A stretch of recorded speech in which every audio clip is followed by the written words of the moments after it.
So you notice David said that the content of the speakers this year didn't matter much, so it took all the pressure off me. I really appreciate that. And actually, I do like starting this way. Instead of giving you an inspirational talk with the answers to the great questions of life, I'm supposed to tell you what the questions are. I'm going to give you something of historical and maybe a kind of philosophical background to everything that we do today. I'm going to talk to you about individualism and the tension between the individual and community in our culture today. So, for example, you know that statistic said 90% of people say they're unhappy with their work or they're dissatisfied with their work? Did you immediately say, oh, well, I don't know what you said. Here's what I said. I said, because I'm old enough to know, I doubt very much that 70 years ago the jobs were really better. That the jobs were more meaningful, better work environment, better possibility of advancement, more thoughtful supervisors. I doubt very much that 70 years ago the average job was a whole lot better. I also doubt very much that 90% of the people would have said they were dissatisfied with their work. Well, what's the difference? I'm going to show you individualism. We've changed, see. Our response to the environment is very different, even if the environment hasn't changed. So let me give you the history. That's one of the things Dave was talking about. I liked by looking at a book called Charles Taylor's book, he's a philosopher, A Secular Age. Looking at the description of where we are, I'm going to rely on Robert Bella's book, his great book, Habits of the Heart.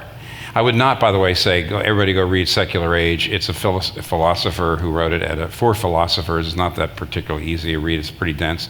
But I would suggest everybody here read Robert Bella's book, Habits of the Heart, in which he describes what our society is like now, what our culture is like, and he calls it, the mark of our culture is, he calls it expressive individualism. Then thirdly, I'll say something about, after describing, even though this isn't supposed to be an inspirational talk, it's supposed to be background, it's supposed to be pretty much a lecture. Being a preacher, I won't be able to help myself. I may say something inspirational at the end, just warning you. But I'm not here so much to say, here's the answer, as much as, in a way, to set up all the other speakers, to make sure you understand the background against which we're doing all of our discussions and working to talk about how we do our work today. First of all, the background. Robert Bella calls where we are today expressive individualism. Charles Taylor calls it the age of authenticity. But here, what Taylor says is this, and this is, Taylor says how we got here was very complicated. Let me just give you three ways we get to the place where we have a society today that stresses equal rights, that stresses the worth of every individual, the equal dignity of every individual, the importance of having equal freedom for every individual. See, this stresses on the importance of the individual. Where did that come from? Let me show you how different it can be. On the one hand, the whole idea of human rights, the whole idea that every individual has dignity and worth, regardless of caste or class or race. Where did that idea come from? It did not arise out of Asia. It did not rise out of Africa. It arose out of, frankly, Christendom. It rose out of Europe. It arose out of a society that believed what the Bible said about the fact that every single human being is made in the image of God. There are some very, very, very definitive, very decisive, very comprehensive, and very convincing. Now, there's a lot of scholarship that basically says, where did the idea of individual rights come from? It came from Christian roots, or it came from biblical roots, Judeo-Christian roots. It comes from Genesis. It comes from the idea that every human being is made in the image of God. And it's true that all those ideas, for example, that you should take care of the poor, that you should, that there should be universal benevolence, we should be trying to improve the lot of everyone, that every human being has rights that shouldn't be violated. That idea grew up out of Christian roots. Now I'm going to get back to, even though the idea came from Christianity, doesn't necessarily mean that Christians necessarily executed on those beliefs, but that's where the ideas came from. Secondly, Charles Taylor points out Protestantism, not just Christianity, but Protestantism. Protestantism comes along and says that you actually are saved not by joining a body, Catholicism would say you're saved, you get God's grace by joining yourself to the church. Protestants say no, you get God's grace by going directly to God and putting your faith in him. And that was actually another very powerful influence that moved Western people to an understanding of the importance of individual choice and the importance of individual decision, individual freedom. On the other hand, you had the religious wars. Because originally in Europe, everybody believed every nation had to have one church. Everybody had to belong to one religion. That you couldn't have a solid nation unless everybody believed the same thing. You had these religious wars, every single, generally Protestant and Catholic, but not only Protestant and Catholic. But there were these enormous, bloody, lengthy wars that happened in Europe in the 16th century in particular, 17th century, in which there was enormous fighting because everybody said, well, what will be the church of this society? And so there was bloodshed. And then there was a motive that came up and said, isn't there some way, maybe, that we could have a society in which everybody didn't have to belong to the same church? What if instead of a society run by the church, it was run by individuals, and the individuals came along, the consent of the governed, and individuals could belong to all sorts of different churches, but they would bring themselves together, they come together, and they would decide how they wanted to be governed. And as a way of trying to get away from the religious strife, John Locke and other people came up with ideas that said, let's put more emphasis on the consent of the governed. Let's put more emphasis on individuals deciding how they want to be governed, regardless of the religious background. Taylor goes through, and I just skimmed the surface, and I probably took too long even there. Don't let your eyes glaze over. Taylor shows all the ways in which we got to the place of what you and I could call political individualism. Political individualism says everybody's got to vote. Everybody's got to say. No one should be, there should be equality, basically, in society. Political equality. One group shouldn't oppress another group. All of those things actually came down to us, and we had a more individualistic society than what you have in Africa or Asia or parts of Latin America and so forth. But then, starting with World War II, Charles Taylor said there was an explosion in which the political individualism became what was called expressive individualism. The way Taylor describes it, it goes like this: that before World War II, by and large, we put a lot of emphasis on individual rights, but individual rights and individual desires had boundaries to them. You had your family, you had your country, you had other sorts of very powerful ancient traditions and institutions, you had your faith. And even though individuals all had equal rights, it didn't mean that they had infinite amount of leeway in what they did. They still had to bow their individual interests and desires. They had to sublimate them to the needs of the family or the needs of the state or what their God said. And what Taylor says is after World War II, he says something happened in which individualism became absolutized. So the way he put it was, individualism had been, up before World War II, checked by deep and ancient institutions and traditions. But now the new consensus, he said, became that the interests of the individual always outweighed the needs or wishes of the group, whether it's the family or the neighborhood or the country. And to say otherwise is not just mistaken, but evil and oppressive. So that's a new idea. And we moved what he calls expressive individualism. I'll get back to what that means. From you might say political individualism, limited individualism, to a kind of absolutized individualism. Now, he gave a number of reasons why after World War II it happened. And I'll just say this really briefly. Again, this is one of those places where I'm old enough to kind of know what he's talking about. One thing he said, which was important, was material prosperity and capitalism, or what you call consumerism. Let me read you a quote that, for those of you who are younger, you may not quite understand this. He says, with post-World War II affluence and the diffusion of what many had considered luxuries, came a new concentration on private space and the means to fill it. Older modes of mutual help dropped off, and people concentrated more on their own lives, lived more on their own, tried to make a life out of the ever-growing gamut of new goods and services on offer, and the freer individual lifestyles that material prosperity always offered. Now, here's what he's trying to say. Televisions replaced the porches. You know, what did you do at night? You sat out on the porch with other people. And now you go in and you watch television. The automobile replaced, how do you say it? In the past, the way you did recreation was you played cards with your neighbors. You went on vacations extremely rarely where you left. But now interstates and automobiles, you got mobile and you did what you wanted to do. Washing machines after World War II. Washing machines are very individualistic because you do all your wash inside instead of going outside and doing with other people. Of course, we get down to cell phones, but the point is every single technological advance, by and large, gets you away from what he called older modes of mutual help. Things that you had to do with other people, or you could do with other people, you don't do with other people. And so he says, on the one hand, it's not just true that material prosperity individualizes, but it's also true that the best way to sell a product is to appeal to individual taste. And so to tell people, for example, if you want to tell the world you're like this, you need to buy this kind of hat, these kinds of stockings, wear this kind of makeup. And there's all sorts of ways of talking about that.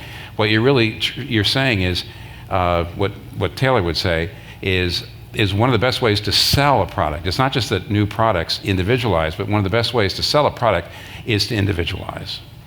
And I say, you don't want to be like these other people, you want to be yourself, and this is how you let the world know who you are. So consumerism, capitalism, prosperity individualizes. The other major effect, you might say, it's circular, is it not?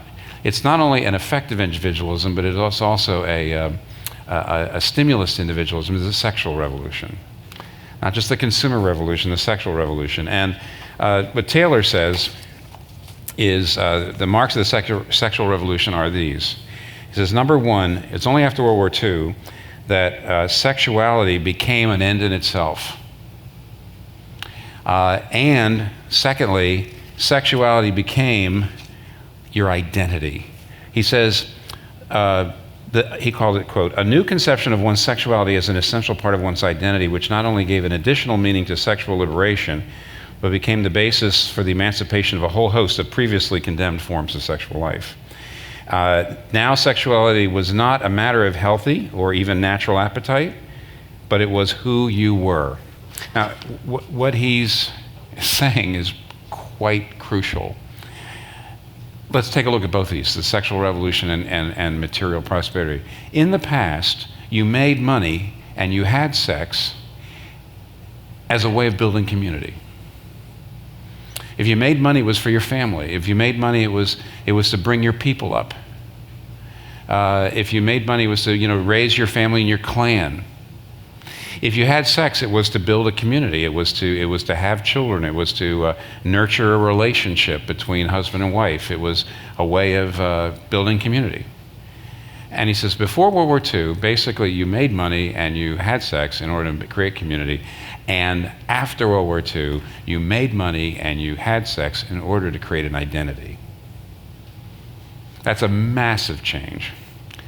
Before, it was to nurture community. Afterwards, it was to create your own identity. And that's the reason, now we get to the second thing I want to share with you, is let me describe this. That's the reason why this has been called expressive individualism. Now, Robert Bellah, in his great book, Habits of the Heart, talks about expressive individualism like this. These are his words. He says, in most places and times it has been believed that our identity came through relationships and the roles and responsibilities that came with them.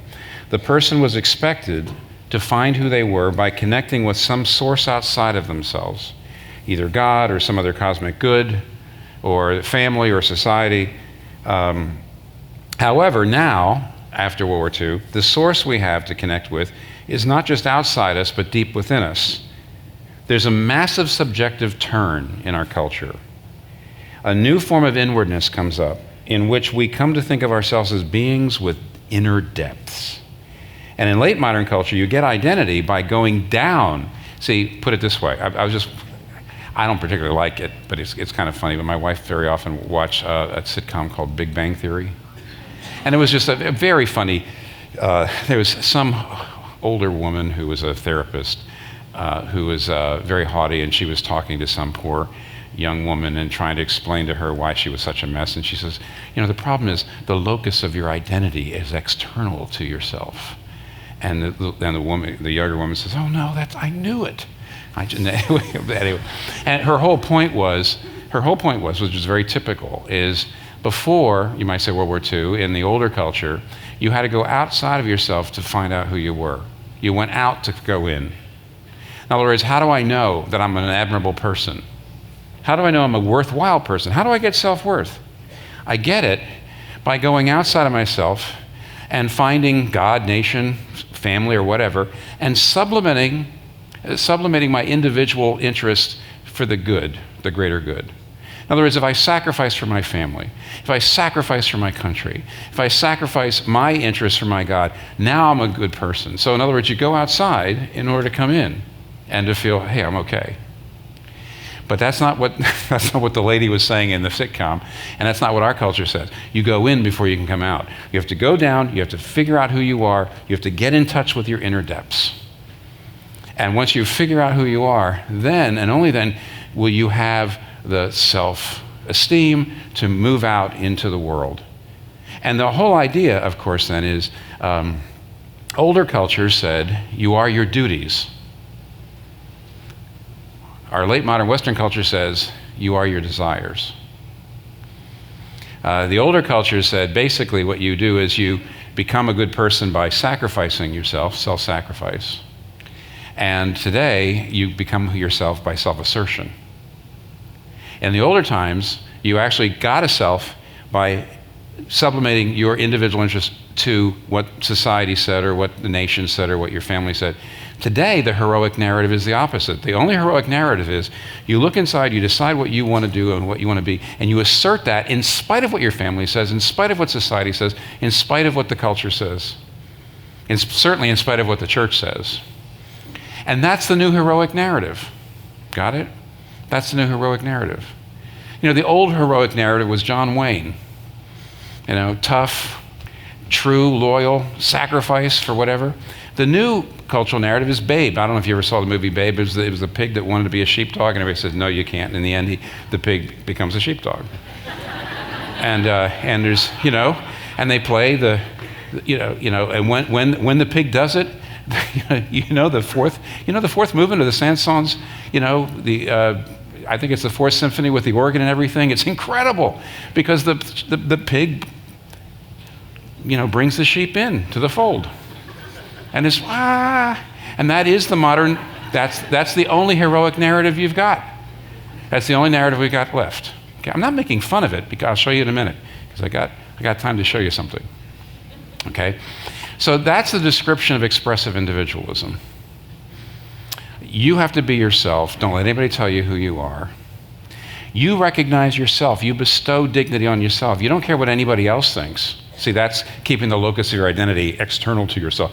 You don't care. You don't look to what anybody else thinks. You decide who you want to be, and then you bestow dignity on yourself. You don't get your identity from what people tell you. No, you decide yourself. And you should be free to live any way you want to live that makes you happy and that is true to your identity, as long as you're not harming someone else. And that's expressive individualism. Now, what are the results?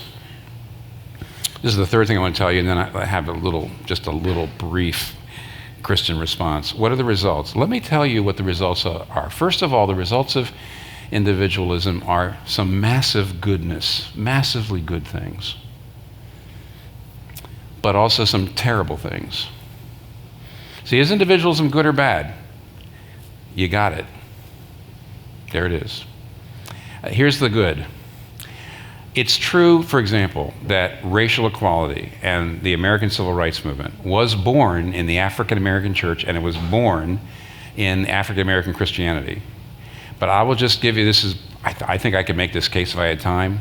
If somebody out there says, I don't believe that, it might have had Christian roots, but the reason why the broader culture finally embraced it was because of the ethos of individualism. That basically said everybody's got to have the right to live the way they want to live. That is a Christian heresy. It arose from Christian roots, the idea that everyone is made in the image of God and there's equality, but the idea that that the individual desires never, ever, ever have to bow to some greater truth or some greater good or God or something higher. That's an absolutizing. It's taking God out of the picture and making individual desire essentially the absolute now. And because the culture was going that direction, racial equality happened in a way I don't think would have happened, frankly, if conservative Christians were still in charge of the culture. Let me give you another one. That is gender equality.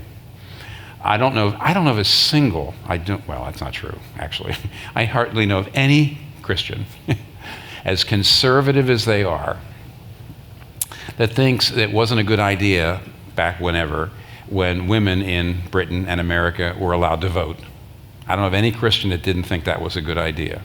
In fact, you can easily take a look at what the Bible says, in all the various places about the image of God and all that. I don't know how in the world you would not think, as a Christian, even a very, very conservative Christian, that isn't a good idea. And yet, here's the question.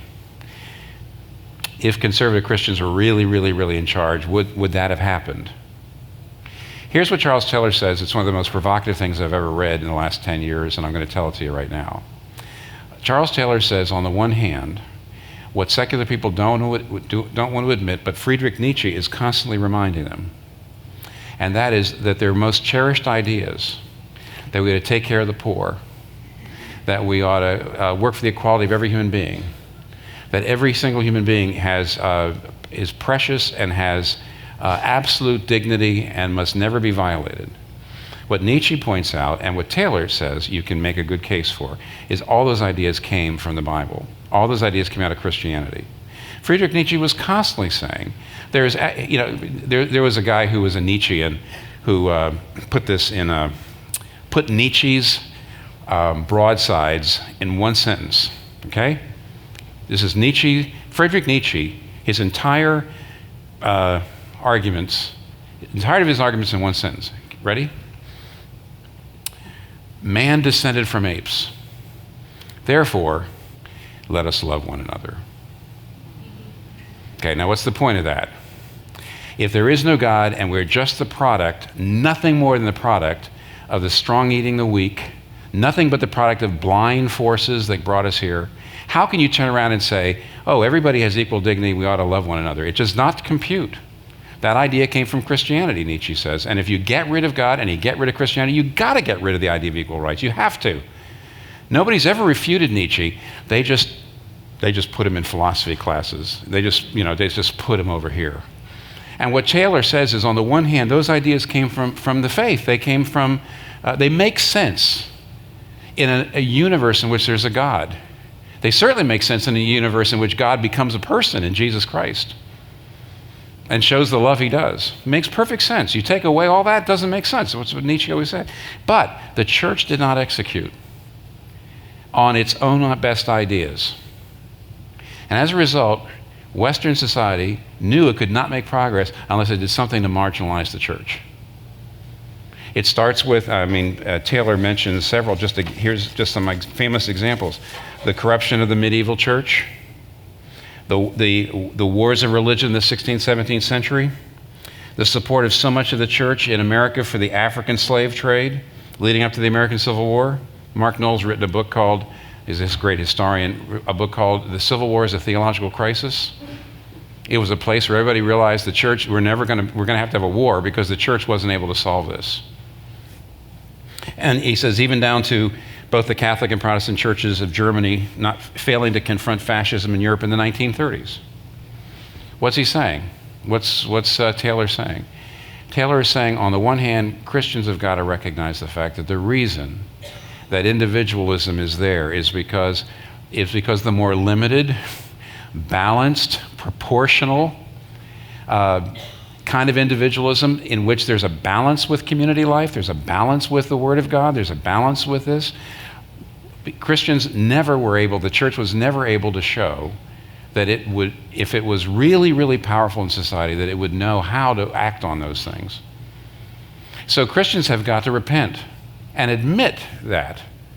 But secular people, according to Taylor, need to admit where their ideas came from. And by the way, I want you to know that less than 1/10 of 1/10 of 1/10 of 1% of either group, as far as I know, is even open to the suggestions. Here's the last thing. Taylor points out, by the way, what we all know, and that is the individualism is hurting community. At one point he says, communities are eroding, families and neighborhoods, even the polity are eroding, institutions are in trouble. Millennials in particular, who are the most individualistic of all, millennials just don't trust institutions.